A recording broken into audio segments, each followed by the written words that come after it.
So আমার কথা হচ্ছে যে মানে we are almost towards the end of the episode, but this part is a bit serious. So where are we going with this? হ্যাঁ, আমরা কিছু কিছু পার্টে গভর্নমেন্টের অ্যাকাউন্টেবিলিটি নিয়ে কথা বলছি, but actual code education system decline হইতেছে গত 4-5-6 বছরে, যে ডিক্লাইন আসছে এখন ওদিকে কোনো কিছুই মানে আগের সরকারও ওদিকে মানে শেখ হাসিনার কোনো দেশে বিদেশে গেলে তার মেইন কাজ কি ছিল? রেদার দেন ফরেন রিলেশনস এর তার মেইন কাজ ছিল ওদিকে আমার দেশের থেকে লোক নিবি না। মানে উই হ্যাভ পিপল আমার দেশের থেকে আমটাম নেওয়ারও আমও কিন্তু সেল করতে পারে, কিছু একটা সেল করতে পারে, বাট না তার she was always selling people. মানে আমার মাইগ্রেন্ট ওয়ার্কার সেল করতে হবে। And this government on interim গভর্নমেন্টেরও অ্যাটিটিউড এরকমই। তো মানে এটার কি কোনো কোরিলেশন আছে? আমি যে অনেক আপনি কি মনে করেন এই ব্যাপারটাতে এডুকেশনের সাথে? আমি মানে এডুকেশনের সাথে অবশ্যই রিলেশন আছে। আমরা একটু আগে যেটা বলছিলাম যে বাংলাদেশি যারা বিদেশে যাচ্ছে তারা অনেকেই খুব হার্ড ওয়ার্কিং, খুবই কষ্ট করতেও প্রস্তুত। তো তুমি তার সাথে যদি শিক্ষার ব্যাপারটা, যেমন আমরা যে কথাটা হয়তো বলা হয়নি, আমরা অনেকেই জানি এই খবরটা যে মধ্যপ্রাচ্যের অনেক দেশেই বাংলাদেশি যারা একটা জনগোষ্ঠী, বড় জনগোষ্ঠী শ্রমিক হিসাবে কাজে যাচ্ছে, একই জায়গাতে ইন্ডিয়া থেকে একটা বড় জনগোষ্ঠী যাচ্ছে, তাদের উপরের লেভেলের বস হিসাবে কাজ করছে তারা, তাই না? এই খবরটা কিন্তু আমরা অনেকেই জানি। তো বাংলাদেশিরা তাহলে পিছিয়ে পড়ছে কেন? এখানে যারা যাচ্ছে তারা, তাদেরকে একটা স্কিল করার ব্যবস্থা আছে। স্কিল করতে গেলে তোমার অবশ্যই শিক্ষার একটা ম্যান্ডেটরি, তুমি ক্লাস 8-10 পর্যন্ত পড়াশোনা করানো বাধ্যতামূলকভাবে, বা যতটুকু সেটা পাস ফেল বা গ্রেডের দিক থেকে না, যে তাকে একটা মিনিমাম লেভেলের এডুকেটেড করা, এবং সেটা যেন প্রপার এডুকেশন হয়, যেটা ফাঁকিবাজির এডুকেশন না, এরকম যেন না হয়। যেটা আমরা দেখছি যে গত 8-10 বছরে বাংলাদেশের শিক্ষা ব্যবস্থা আস্তে আস্তে একটা ফাঁকিবাজির এডুকেশনের সিস্টেমের দিকে চলে যাচ্ছিল। তো সেখানে তুমি একটা লোককে যদি স্কিল করতে চাও, তাকে তো তোমার পড়াশোনা ছাড়া তো স্কিল করা খুব ডিফিকাল্ট। সে যদি ইভেন ঝালাইয়ের কাজ করে বা হচ্ছে একটা গাড়ির মেকানিক, তাই না, তারও তো একটা মিনিমাম লেভেলের পড়াশোনা দরকার। তার হচ্ছে তাকে তুমি স্কিলটাকে ট্রেনিং দেওয়ানো, যেমন বাংলাদেশে আমরা অনেক টেকনিক্যাল স্কুল দেখি, টেকনিক্যাল কলেজ আছে যেখান থেকে কিছুটা ট্রেনিং দেওয়া হয়, বা সরকারেরই কিছু আছে, কিন্তু সেটা আমার কাছে যথেষ্ট মনে হয় না। আমার মনে হয় যে বাংলাদেশে শিক্ষা ব্যবস্থায় যেমন কারিগরি শিক্ষা, আমরা আগে দেখতাম কারিগরি শিক্ষা নামে একটা সাবজেক্ট ছিল, সেটা খুব একটা হাতে কলমে তেমন কিছু করতে হতো না, শুধু নাম কাগজে মানে কোনোরকম পড়ে টোলে পাশ করলেই হতো সবার।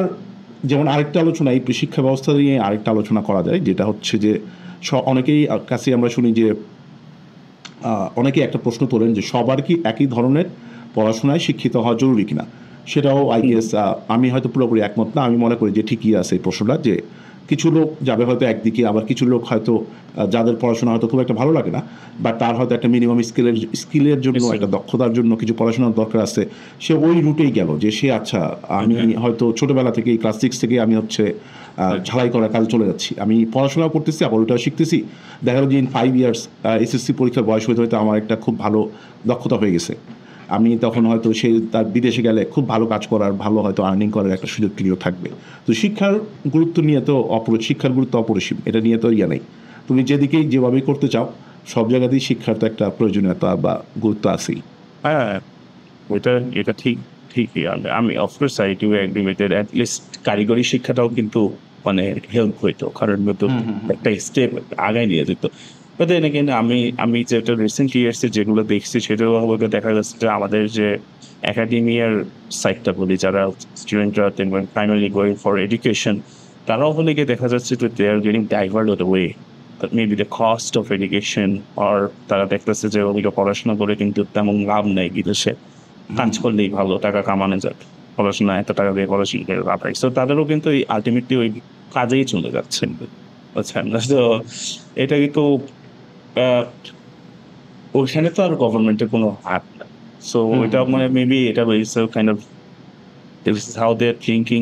তারা লং রানে বুঝতে পারছে যে পড়াশোনা করে লাভ নেই, কোনোভাবে ঢুকতে পারলে কাজে ঢুকতে পারলে that's enough. So that's one thing, please. But I totally agree with your education part. I totally agree, but আমার ওদিকে I can dream big. সেটা হচ্ছে গিয়ে যে আমি মনে করি যে যেসব কান্ট্রি হলে গিয়ে আমাদের লেবার ফোর্স ইউজ করে সমুদ্রের মধ্যে তারা হলে গিয়ে দ্বীপ বানায় ফেলাইতেছে, আমরা কেন পারবো না? আমি ওদিকে আবার মানে আমি আমার এখান থেকে আমরা কেন ওয়াই ক্যান্ট উই জাস্ট মানে আমাদের মাইগ্রেন্ট লেবার প্রোডাকশন হাউস বানায় ফেলাইছি যেটা এখানে মাইগ্রেন্ট লেবার সাপ্লাই দেওয়া হয়। Why not we can just send some মানে আমরা কিছু জিনিসপত্র কাপড় টাপড় আমাদের গার্মেন্টস ইন্ডাস্ট্রি 17 বছরে উই ডিস্ট্রয়েড। আমাদের একটু লিভিং ওয়েজ দিয়া how let's try to get it back. আমার কাজের ব্যবস্থা করে দিই। মানে প্রত্যেকটা কোম্পানি আমাদের এগুলো ছিল দেখলাম মানি লন্ডারিং ফ্রন্ট হয়ে গেছে। Let's just try to do that. বুঝছেন? আমি একটু আমি আমি I'm not against migrant migration. I think বাংলাদেশেরও ক্যাপাসিটি আছে। It's kind of like a nationalist idea. Okay, so it's a bit না, এটা তো different. আমরা সবাই চাই যে বাংলাদেশের অর্থনৈতিকভাবে আমরা নিজেরাই উন্নত হই instead of just sending all this opportunities to other countries. আর আমাদের এই সম্ভাবনাগুলোকে আমরা অন্য দেশে পাঠিয়ে তাদেরকে আমরা অর্থনৈতিক বা শিল্পের দিক থেকে উন্নত হতে সাহায্য করছি। Why don't we do it ourself? আমরা নিজেরাই কেন এই কাজটা করে নিজেরাই কেন উন্নত হওয়ার চেষ্টা করি না? এই অপরচুনিটিগুলো এখন এইটা হচ্ছে নিয়ে আরেক প্রশ্ন করা যায়, বাংলাদেশিরা কেন বিদেশে যেতে চায়?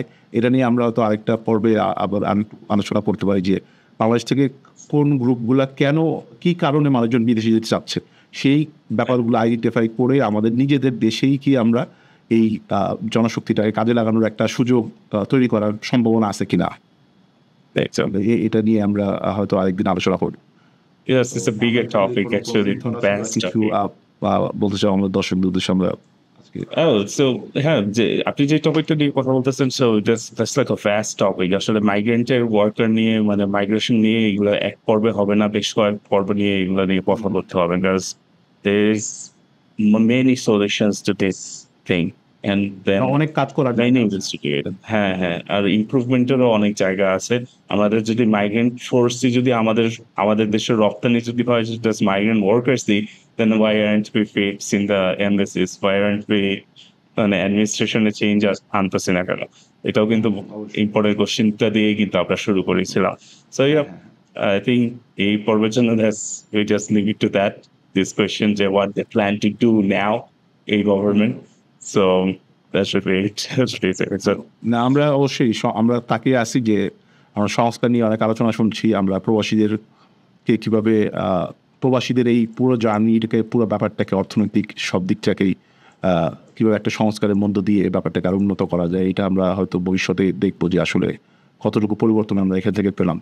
তো আমাদের আজকের পর্বের মূল আইডিয়া ছিল যে প্রবাসী এবং প্রবাসী যাত্রা এই বিষয়ে কথাবার্তা নিয়ে আলোচনা করা এবং তারা কী ধরনের পরিস্থিতির সম্মুখীন হচ্ছে, কীভাবে নানান পদে পদে বিপদ বা ঝামেলার সম্মুখীন হচ্ছে, কোনো ধরনের সাহায্য তো পাচ্ছি না। তো আমরা কিছুটা হয়তো কভার করতে পেরেছি এই মাত্র 1 ঘন্টায়। আমাদের দর্শকদের আমন্ত্রণ থাকবে পরবর্তী এপিসোডে হয়তো আমরা এই বিষয় নিয়ে আমিও বলতে চাই যে যদি আপনারা যদি কোনো প্রবাসী যদি আমাদের এই পর্বটা শুনে থাকেন, আমাদের কেসগুলো যদি শুনে থাকেন, আপনারা প্লিজ কমেন্টে শেয়ার করুন, মেবি আমাদেরকে ইনবক্স করুন। আমাদের ইচ্ছা আছে কয়েকজন প্রবাসীর সাথে এই মানে ফার্স্ট হ্যান্ড অ্যাকাউন্টগুলো নিয়ে ডিসকাস করা, কারণ আমরা দুজন নিজেও প্রবাসী। সো আমরা আমাদের এক্সপিরিয়েন্সগুলো শেয়ার করতে চাই সবার সাথে, কি হচ্ছে আমরা নিজেরাও জানতে চাই। আমরা অনেক ক্ষেত্রেই হয়তো বিভিন্ন সেকেন্ড হ্যান্ড মানুষের কাছে শোনা অথবা পত্রিকাতে বা টিভিতে দেখা ঘটনার প্রেক্ষিতে অনেক কিছু বলছে, আমাদের নিজেদেরও কিছু ব্যক্তিগত অভিজ্ঞতা আছে, সবকিছু মিলে। তবে আমরা যদি সরাসরি কারো কাছ থেকে শুনতে পারি সেটা অবশ্যই চমৎকার হবে। আমাদের প্রবাসী ভাইদের বোনদের প্রতি আমন্ত্রণ থাকবে, যদি আপনারা কেউ কথা বলতে আগ্রহী থাকেন আমাদের সাথে যোগাযোগ করার চেষ্টা করতে পারেন। কমেন্ট করলেই আমরা দেখব, এবং আমাদের পেজটিতে বা আমাদের ইউটিউব চ্যানেলটিতে লাইক, ফলো, শেয়ার করে বা কমেন্ট করে পাশে থাকার আমন্ত্রণ রইল। তো আজকের মতো আমরা এখানেই শেষ করছি। থ্যাংক ইউ, ধন্যবাদ।